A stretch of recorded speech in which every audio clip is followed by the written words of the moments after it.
안녕하세요. 지혜로운 여러분. 오늘은 우리 삶에서 가장 아픈 순간 중 하나, 바로 배신에 대해 이야기하려 합니다. 믿었던 친구가 뒤에서 험담을 하고, 동료가 약속을 저버리고, 심지어 가족이 당신을 외면한 적 있으신가요? 배신은 마음에 깊은 상처를 남기죠. 하지만 더 큰 상처는 우리가 그 배신을 미리 알아차리지 못했다는 사실입니다. 우리는 살면서 수많은 사람들과 관계를 맺습니다. 그 중에는 당신을 진심으로 아껴주는 귀인도 있지만 안타깝게도 당신의 믿음을 이용하려는 사람도 있습니다. 마키아벨리는 말했죠. 사람을 믿기 전에 그들의 본성을 먼저 살펴라. 오늘은 배신의 신호를 빠르게 알아채는 3가지 방법과 이를 대처하는 실용적인 조언을 알려드리겠습니다. 영상 후반부의 대처법까지 꼭 보시고 나쁜 인연에서 벗어나 진정한 관계를 만들어 가시길 바랍니다. 구독과 좋아요, 알림 설정까지 부탁드릴게요. 여러분의 응원이 큰 힘이 됩니다. 자, 배신 없는 세상을 꿈꾸며 오늘의 이야기 시작하겠습니다. 첫 번째 신호는 말과 행동의 불일치입니다. 겉으로는 달콤한 말을 늘어놓지만 행동은 그 말을 배신하는 사람들이 있죠. 이런 사람은 당신 앞에서 항상 네 편이야 라고 말하면서 뒤에서는 당신의 약점을 퍼뜨리거나 약속을 지키지 않습니다. 예를 들어 40대 직장인 수진 씨의 이야기를 들어볼게요. 수진 씨는 팀 동료 민호와 5년 넘게 친하게 지냈습니다. 민호는 늘 수진아, 너 없으면 우리 팀 어떻게 하냐며 지켜세웠죠. 그런데 중요한 프로젝트 발표 날, 민호는 수진 씨가 준비한 자료를 자기 이름으로 발표하고 수진 씨의 기여를 한마디도 언급하지 않았습니다. 나중에 따져 물으니 너무 바빠서 깜빡했다며 웃어 넘기더군요. 하지만 이런 일이 반복되면서 수진 씨는 민호가 자신을 이용했다는 걸 깨달았습니다. 심리학에서는 이를 인지부조화라고 부릅니다. 말과 행동이 맞지 않는 사람은 내면에서 갈등을 느끼지만 이를 정당화하며 계속 속이죠. 마키아벨리는 이런 사람을 두고 겉으로는 여우처럼 교활하고 속으로는 늑대처럼 잔인하다고 경고했어요. 이런 신호를 놓치지 마세요. 누군가의 말이 행동과 다르다면 그건 배신의 첫 번째 경고등입니다. 두 번째 신호는 과도한 자기중심성입니다. 배신하는 사람은 대개 자기 이익만 우선시합니다. 당신의 필요나 감정은 뒷전이고 오직 자신의 이익과 명예에만 몰두하죠. 이런 사람은 당신이 힘들 때 곁에 없고 자신에게 도움이 될 때만 나타납니다. 50대 은퇴자 영희 씨의 사례를 볼까요? 영희 씨는 오랜 친구 지연과 자주 연락하며 지냈습니다. 지연은 늘 너랑 있으면 힘이 난다며 영희 씨를 찾았죠. 그런데 영희 씨가 은퇴 후 경제적으로 어려워지자 지연의 태도가 바뀌었습니다. 전화는 뜸해지고 만나도 늘 자신의 성공담이나 새 사업 얘기만 늘어놓았죠. 심지어 영희 씨가 병원비 때문에 힘들다고 털어놓자 요즘 다들 힘들지라며 대화를 끊더군요. 나중에 알고 보니 지연은 영희 씨가 잘 나갈 때만 돈과 인맥을 얻으려 접근했던 겁니다. 현대 심리학에서는 이런 사람을 나르시시스트적 성향이 있다고 봅니다.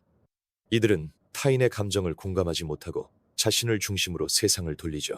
마키아벨리의 조언을 빌리자면 자신만 사랑하는 자는 누구도 진정으로 사랑하지 않는다. 이런 사람은 당신의 믿음을 배신할 가능성이 높습니다.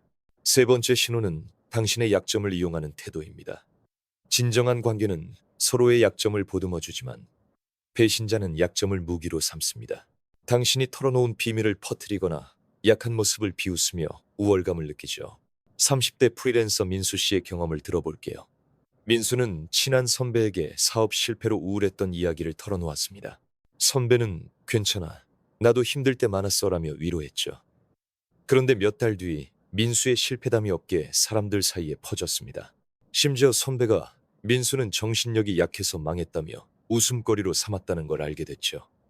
민수는 믿었던 사람에게 배신당한 충격으로 한동안 사람을 못 만났습니다. 심리학자 로버트 치알디니는 이를 사회적 영향력의 악용이라고 설명합니다.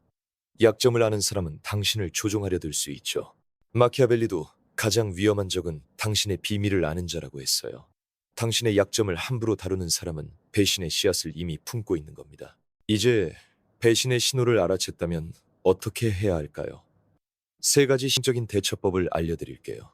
첫 번째는 단호한 경계 설정입니다. 배신의 신호를 감지했다면 그 사람과 얼마나 깊이 관계를 맺을지 선을 그어야 합니다. 모든 비밀을 공유하거나 무조건적인 도움을 주는 걸 멈추세요. 예를 들어 수진 씨는 민호와의 관계를 재정비했어요.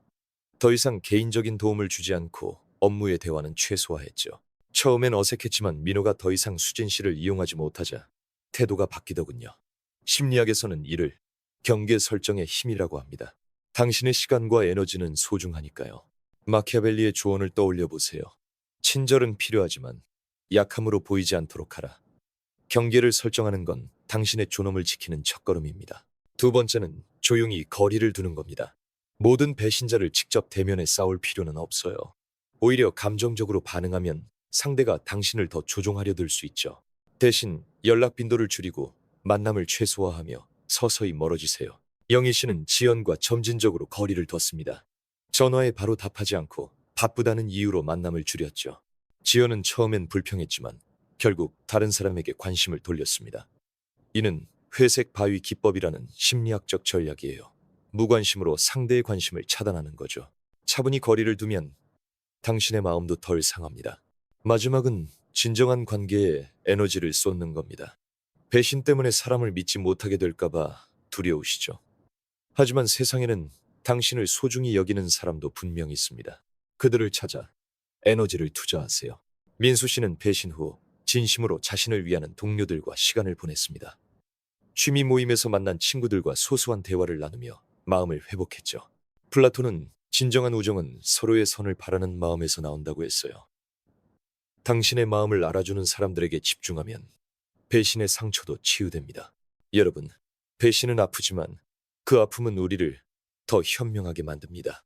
말과 행동이 다른 사람, 자기만 아는 사람, 당신의 약점을 이용하는 사람, 이 세 가지 신호를 기억하세요. 그리고 경계를 설정하고 조용히 거리를 두며 진정한 관계에 집중하는 걸 잊지 마세요. 마키아벨리는 말했죠. 현명한 자는 적을 멀리하고 친구를 가까이 둔다. 당신의 삶에 진짜 귀인들이 들어올 자리를 만들기 위해 나쁜 인연은 과감히 정리하세요. 좋은 사람들만 보고 살아도 아까운 인생이니까요. 오늘 이 영상이 여러분의 마음에 작은 위로가 되길 바랍니다.